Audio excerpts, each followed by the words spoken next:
nový videjko. Jdem tam? Jo? Já bych si to vzal spíš tam tudy.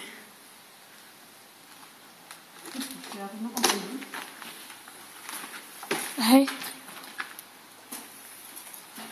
Přestaň.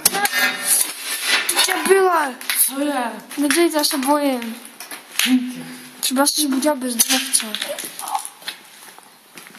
Tady je vchod, to si děláš, kozy. To jsme mohli obejít jít nahoru tak. A my si chodíme po své. Ježiš, já jsem chodím po tak. Hej, ty závěsy. Tam byla sprcha, ne? A to okno. Co na to okno? Hej, já mám střed mám v botě. Jako fakt? Tak se pojď vyndat ven, hej. Aha, to je jen kamínek. Jdem do třetího, nebo to dodáme? Kolik to má pater? Jenom 3, ne? 3. Tak jdem do třetího? Další vedlejší budovy. No, musíme někdo vzít a to vzít a Ne, no, ještě. tak to chceš obcházet, tak ty budou. Ne, jdem tam. Ale dělej.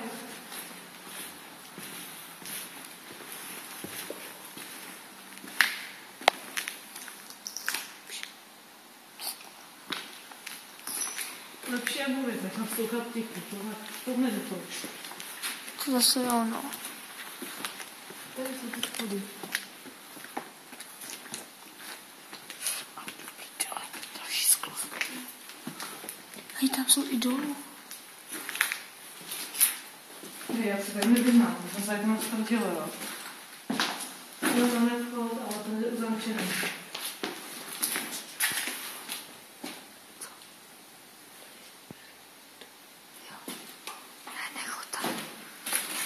Tady vidíš, pojď sem.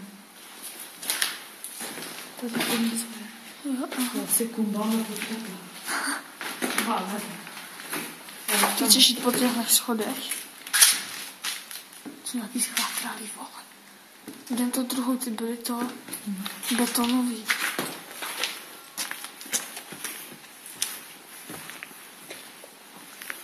Kde jsme šli? Tamhle. Já se tu zatím... Nahoru ne, ještě. Nebo ne? Jo, ale tam tady. Musím přes celý noc. Ne, to je tudy jenom. Tady tudy a tam jsou schody nahoru. Já se tu zatím vyznám, ty vole. Já taky. Uvidíme, vole, až se Sorry. No, když jsem to třeba byla s někým, tak jsme. Sotva jsme šli do dalšího patra a my jsme utíkali dolů, protože tady straší, jakože se strašíme navzájem. Dobrý, fotě. Máš mi to baterku. Hej, ty statky Malborka Petrova, ty vole. Monte Jdem. Carlo, co na to? Monte Carlo. Tak už tu nenatáčej. Co? Nenatáčej to už. Proč? Mám málo. Máš, ty vole, 14%, nebo kolik tam bylo.